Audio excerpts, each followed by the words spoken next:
picture of the event. But thanks again for coming. I'm Leslie Huerta. I'm lucky to be on the committee that helps organize these things, and we've got some of our team members here. It's the first Wednesday of the month in October, November, December, February, March, April, and there are some flyers on the table that have some of the upcoming ones, so please mark your calendars and plan on joining us. I know Vicky's going to be the December one. Everybody always looks forward to Vicky's list of recommended gifts for kids. And then next month we have Margaret Jacobs who's going to be here. But today we're so excited. We have Anna Lynn Thomas, and I met Anna, well, when her second book came out, so she's got two of them she's going to talk about today.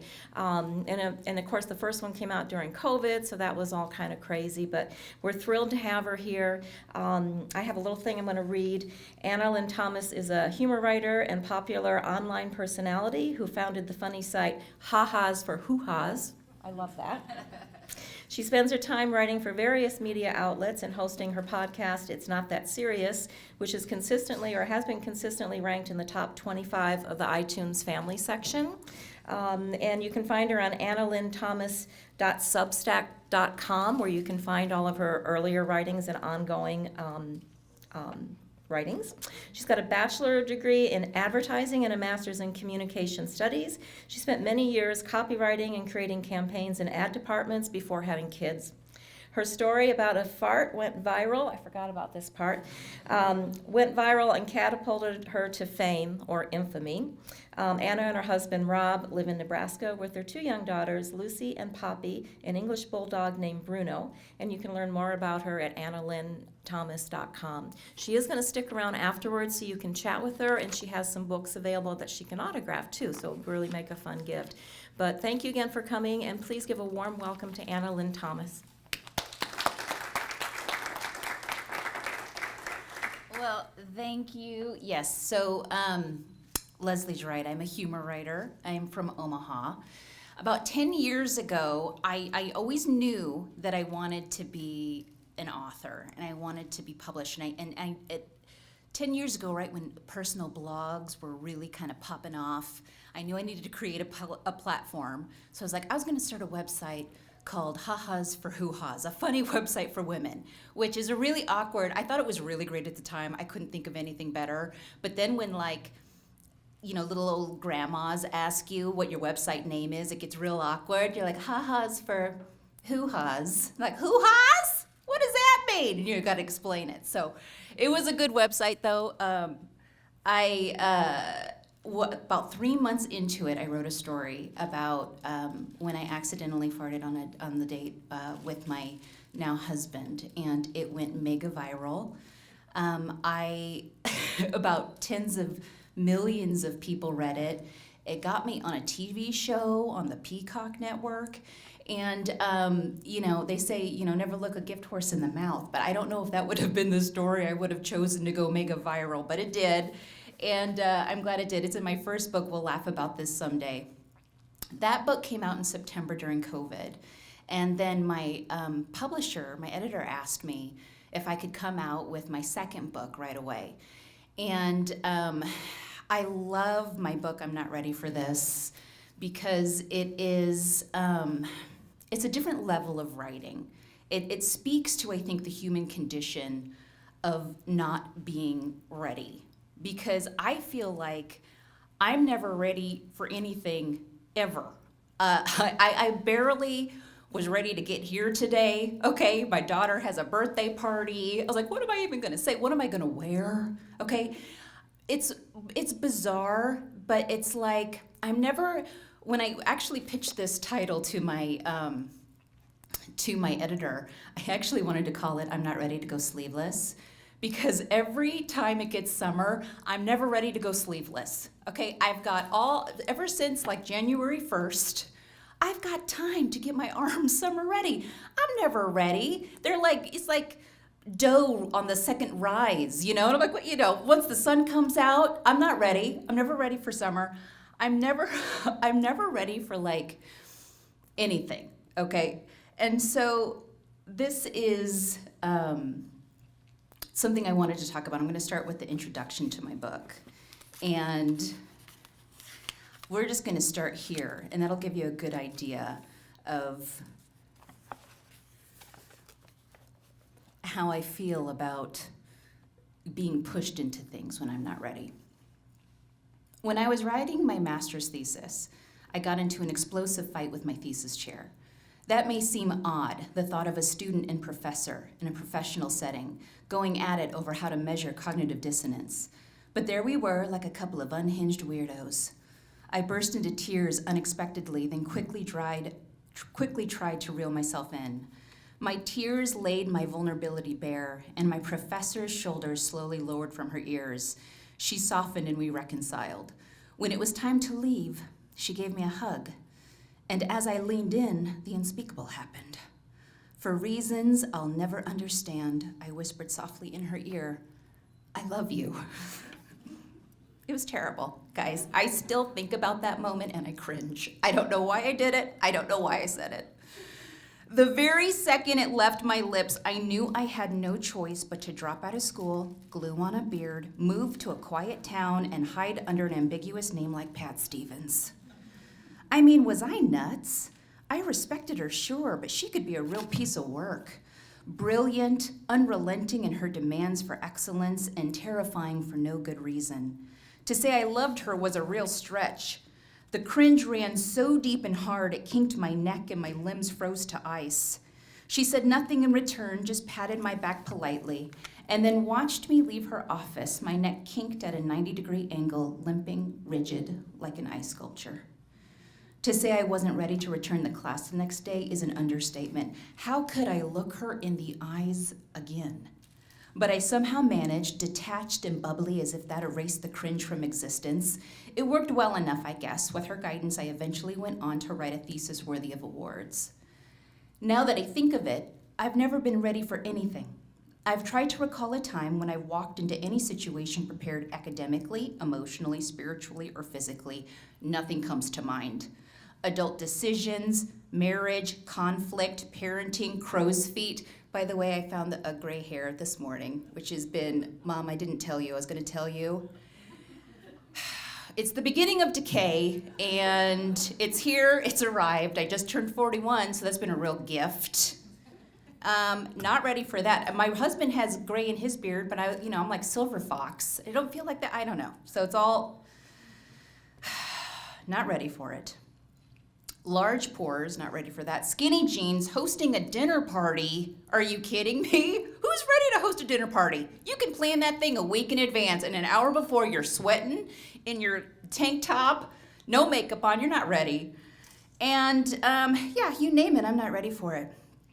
I've never not once been ready to go sleeveless, or for my monthly period to arrive, even though my iWatch gives me several warnings. Okay, my iWatch will tell me, "You're about to start your period today." I'm like, swipe, I don't need that kind of negativity in my life. I'm never ready. And then it appears and I act offended. Like, what? Surely it has not been a month. I wasn't ready for my daughter to start kindergarten, and don't even get me started on that one time I appeared on national TV in a blazer 2 sizes too small because I thought I'd lose 20 pounds before a shoot. Okay? Oh Lord, I ain't never ready.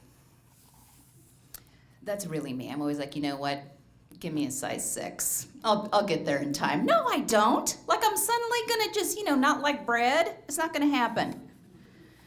But somehow, miraculously, God finds a way to push me forward. It feels super rude, to be honest, as I kick and scream and weep and breathe into a paper sack. But the more I'm pushed, the more I've had to rely on God for a miracle. A reminder that I can accomplish anything I set my mind to while simultaneously recognizing I can't accomplish anything at all. Every huge moment of my life, something has given me a push. In fact, I probably wouldn't be alive today if I wasn't literally, violently pushed. It's a sliver of time in my life I think of often, a reminder or a metaphor maybe. There is something pushing us forward all the time, and it's wise to let it happen. I don't remember many of the details other than the shock of it and the chaos swirling around me, the screaming and running, the confusion and fear. I can still see my mom running toward me. I was surprised to see her. I usually walked home with my friends. Her eyes looked afraid. It was just one tiny second, but I thought maybe she was running to hug me. But she pushed me hard, and I flew back several feet, skidding across the gravel, my elbows skinned raw. The picture I had painted at school, the one I held in my hands, caught the air like a paper sack, flipping and twirling above me. I heard screams, saw people running. My classmate's mother, Jody, scooped me into her arms and carried me away. I don't remember anything else. But my mom remembers it vividly, and 34 years later, she says she's still in shock it ever happened. I was in the first grade. We lived in the country outside of a small Nebraska town. I attended Stoll School, a tiny 3-room schoolhouse. It's hard to imagine tiny schoolhouses still standing today. A few years ago, I drove by my beautiful home on the hill. I was disappointed to see Stoll converted into a daycare center. The playground was now gated and the building looked shabby and sad. Cheap, beat-up toys were strewn across what looked like a prison yard, the same stretch of grass where I used to run free with my friends. The day started just like any other day. Mom helped me get dressed, comb my hair, and brush my teeth. I had a little breakfast, and when it was time, she helped me tie my shoes and wrap my backpack across my shoulders. I would walk to school with my friends and her older sister, so I waited at the front door for them to appear into view. After a few moments, I saw them outside my house on the gravel road, pausing to see if I'd join them. I yelled goodbye and ran out to meet them. Mom waved me off at the front door. But what made this day peculiar is what happened later in the afternoon. On a typical school day, I would walk home with those same friends, and about a half hour beforehand, Mom would prepare a little snack for when I walked through the door. But on this day, while she began to rustle up ingredients, she was struck with an immediate sense of urgency. It wasn't a gentle inner knowing, not a little nudge or whisper in her ear. It was an inner bullhorn. I was in danger and she needed to run.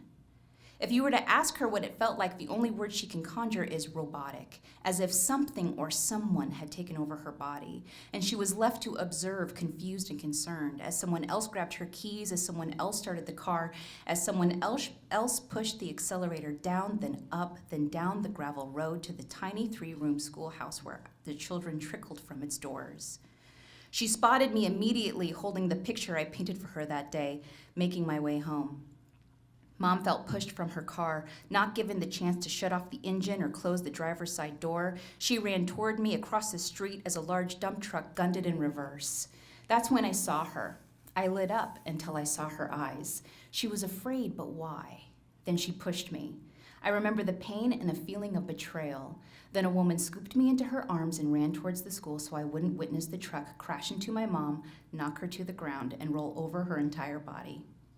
That particular road had been padded with fresh gravel just a week before, and my mom sunk into it deep.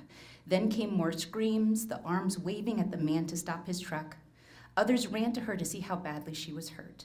She tells me that bruises immediately appeared, dark and blue from her neck down to her ankles, without a single broken bone. When I hear the story, I think of Acts 12:7, when Peter is asleep in a jail cell, and an angel hits him on the side. Startled, Peter wakes up and sees his shackles are open. Quick, the angel says, get up. Peter thought he was in a dream, but he couldn't help but do what he was told.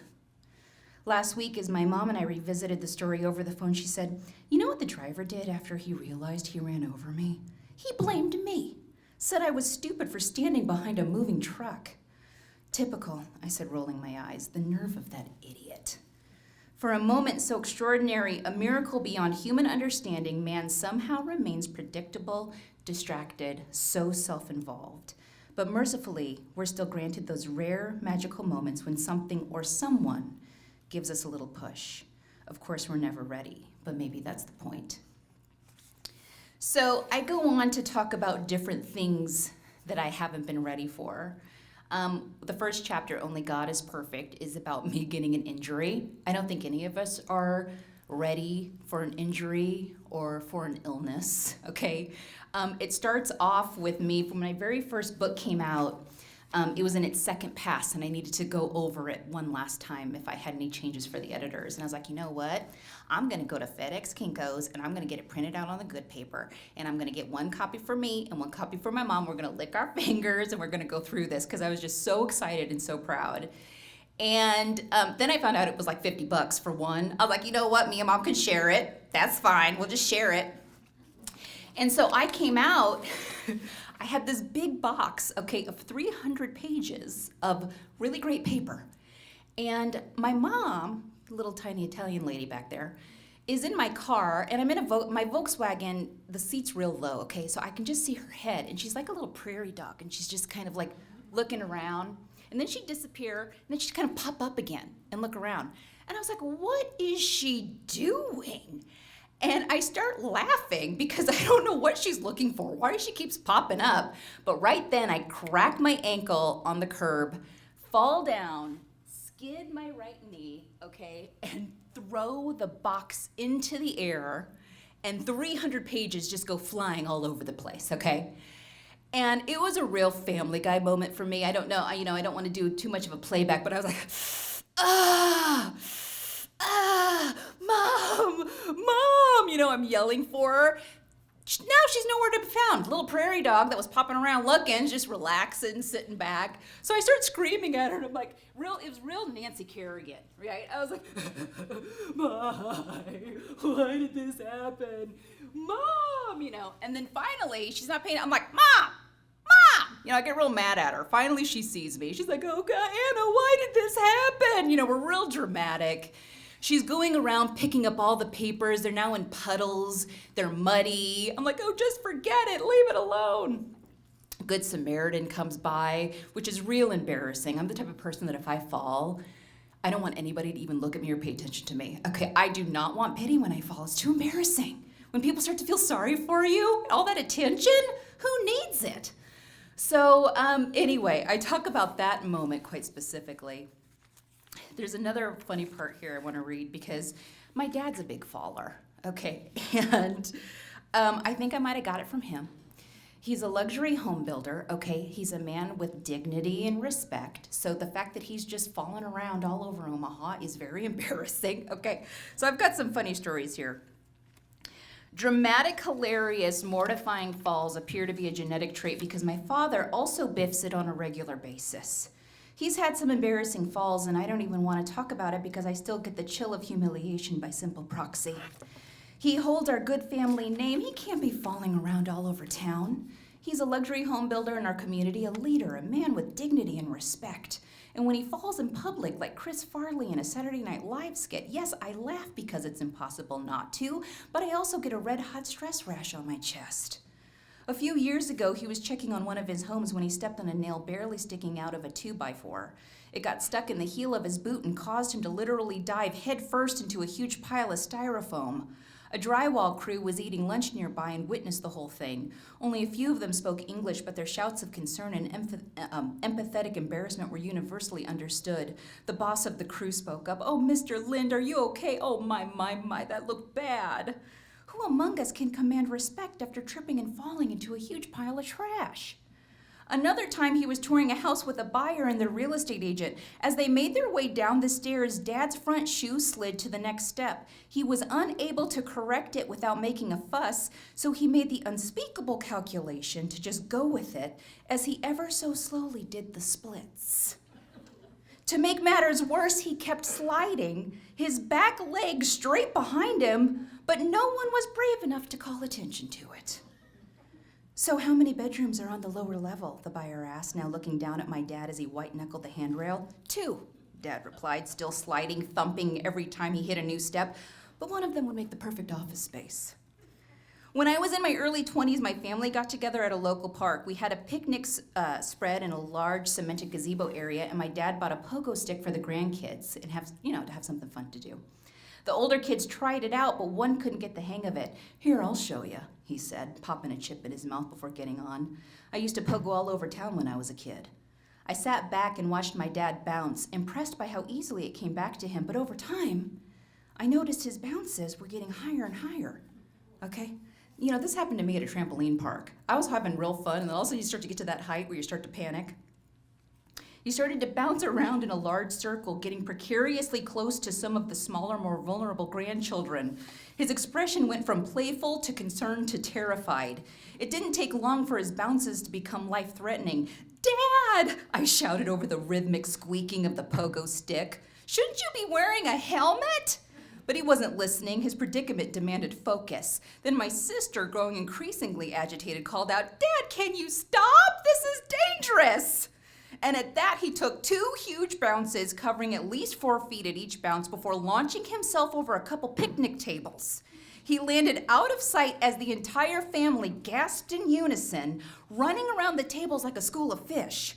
Oh, Lord, please don't let him break a hip, I thought. My brother belted out, Dad, are you dead? We weren't sure where his body was exactly, so when he popped up and said, ta-da, he startled us, making us gasp and lean back.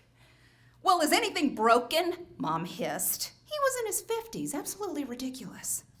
But that's the weird thing, nothing ever breaks on this man. While his homes or buildings were under construction, he's fallen through holes straight from the top floor to the basement.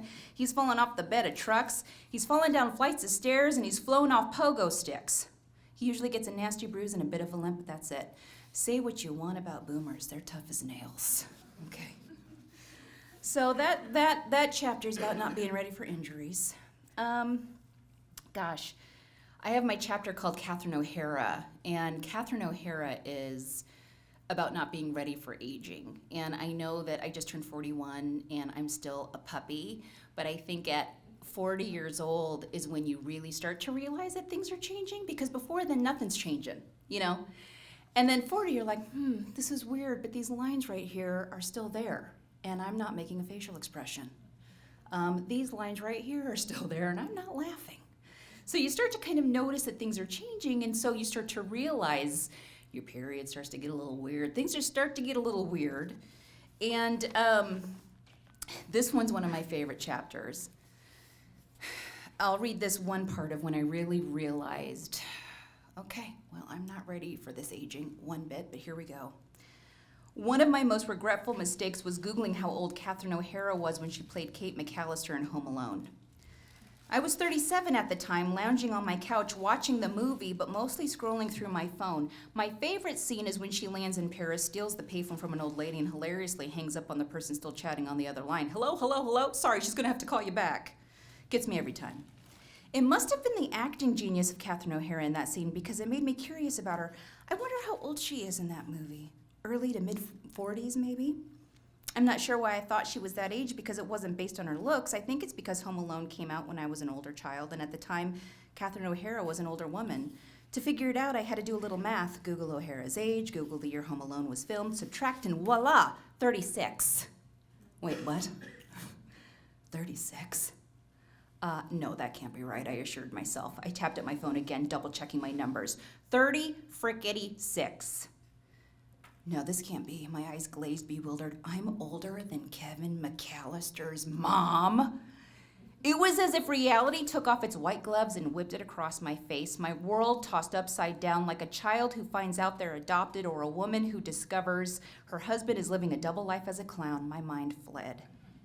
What is real? What is truth? Who am I? What am I doing here? And there's no way I'm older than Kevin McAllister's mom.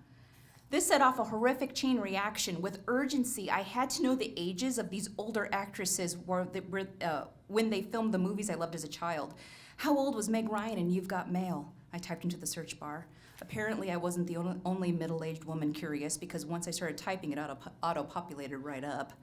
The results appeared boldly on screen. I sat back, shaking my head in disgust. Wow, it's like that, huh?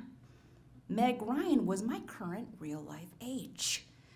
And in case you're wondering, Tom Hanks was 40, just a stone throws away from my tender 37 at the time. Have you seen Tom Hanks' neck in that movie? Although handsome and fit, his neck looks like 3 hot dog buns stacked on top of each other. Lord, I beg you to have mercy, I cried inside myself. I'm the age when necks go bad. I did look it up. 40 is when necks start to go bad. Okay, don't Google things. They tell you terrible insights. Like 40 is when things get real loose. All of these little strands start to come down. So anyway, it's starting. My existential crisis wasn't because the actresses looked anything less than vibrant and beautiful. It's because I remembered those movies from my childhood, and I saw those women as legitimate adults. Women who owned bookstores, like Leslie. Okay, matriarchs of a wealthy family that flew to France for Christmas. They had teen children named Buzz. There's no way I was old enough for any of that crap. I'm nearly 40 now, and I have all the Tom Hanks neck vibes. I'm noticing new things on my face that I swear weren't there the day before. For me, the first change that caught my eye one lazy Tuesday afternoon was my laugh lines. As I washed my hands in the sink, I looked at myself in the mirror and noticed they had burrowed somehow into deep grooves.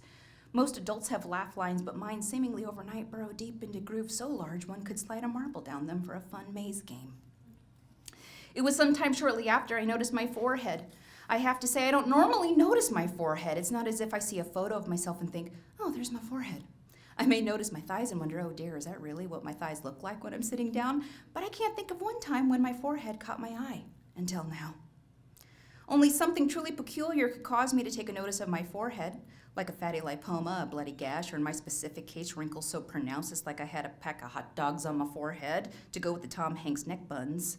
My mind still refuses to believe this could happen overnight, that just the day before I had no inkling, no warning, and now I'm at Sephora asking a 19-year-old if they sell a primer thick as wall spackle. I needed more time to ease into this. So I go on. There's a real hilarious part here about my sister who, she's 10 years older. She's stunning, gorgeous, but, anticipating vaginal dryness. Okay, nobody's ready for vaginal dryness. I'm sorry. Ask any lady out there. Were you ready for this? They'll be like, no. Nobody even warned me. Where's my mom? She didn't tell me I was going to get vaginal dryness. So that's a real funny part there. And then at my launch party, and when I talk about this, my editor had to say, do you have permission to talk about your sister's vaginal dryness? And I was like, oh yeah, totally. So I call her. I was like, first of all, I'm gonna write whatever I want about my sister. She can just deal with it. But I called her anyways, a courtesy. I was like, hey, I told everybody about that conversation we had about vaginal dryness and how you were like rebuking it in your prayer closet. Okay, she was, that's real. She's like, oh yeah, go ahead, put it in there. And so it's hilarious. And then the day of, she's like, that never happened. At my launch party, I was like, excuse me, it did happen. She's like, everybody's gonna think I have vaginal dryness. I was like, lady, own it. You do, okay? So she denied it. But this chapter does go on where I talk about realizing that at this particular age, I had this desire to run all of a sudden. I just wanted to run for exercise, not away from things, but and I'm not a runner, okay? I've got like the body for like a quilter. I don't have the body for a good runner. So I don't even know why that would pop into my head, but I started to get obsessed with the idea of running. And I would start to get emotional about it.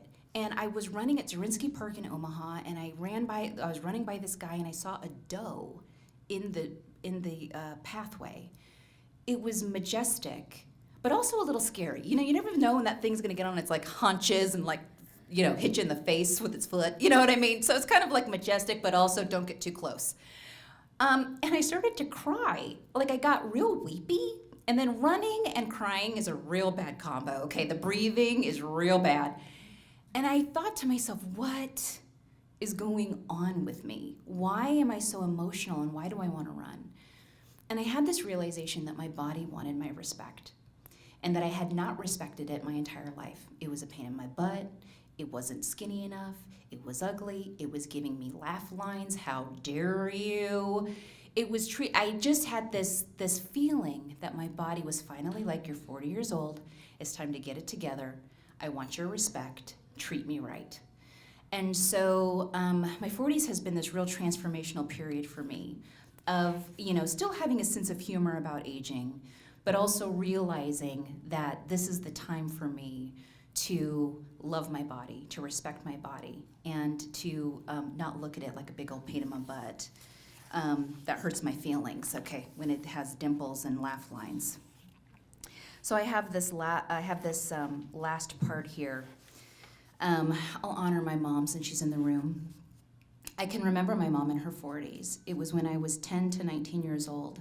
It feels like it was just a week ago, and I don't remember her any different than she is now. My beautiful Sicilian mother, wearing her white boat-neck shirts, black crop slacks, her lovely olive skin, brown eyes, a little red mole on her cheekbone. Mom has never worn a lot of makeup. She doesn't have to. I was so proud when she'd come around when my friends would visit after school, when she'd take me to lunch in college and I'd introduce her to all my new friends. I came from that woman. I am a part of that woman. I am that woman. Catherine O'Hara, Meg Ryan, my mother, and me, never stopping, going, going, going. So that's my part there on aging. I go on, I ran a half marathon. That was a nightmare. Okay, that's a hilarious chapter of me. It was in Vegas too. The whole thing was ridiculous. People in platform shoes were going faster than me, so that was a real blow to the ego. Other things I wasn't ready for, my husband getting a vasectomy, okay? Couldn't have prepared myself for that one. First of all, he was a nurse, and so he was like real arrogant about it. He's like, oh yeah, easy procedure. Go right in, come right out, no big deal. The minute I picked him up from the clinic, he was like Tiny Tim, okay? He was just shaking, nervous. My kids and their elbows couldn't come anywhere near him, okay? I didn't know how to take care of him, how gentle to be with him. I caught him icing himself with my organic Cascadia Farms California medley. I was like, you're not gonna go for the GMO corn? You're gonna go for the $6.99 pack of vegetables? He's like, what? The package is still closed. You can eat this. Nobody's eating your thawed vasectomy vegetables. It's crazy. So, there's a lot of, so many things that I'm never ready for. But the thing I learned is that most of us aren't ready for anything, but it's usually those moments, those experiences, those seasons that push us and propel us into some of the greatest memories of our lives. And so it's best not to resist them, but to just go for it anyway. See what new adventures await for us. And worst case scenario, we have a hilarious story to tell our friends, and we get to laugh and laugh and laugh. And that seems pretty good to me. So anyway, that's my little presentation for you guys today. Thank you, Leslie, for inviting me. Thank you so much for this beautiful library, for hosting me today. And so it's been an honor to chat with you all today. And so thank you very much.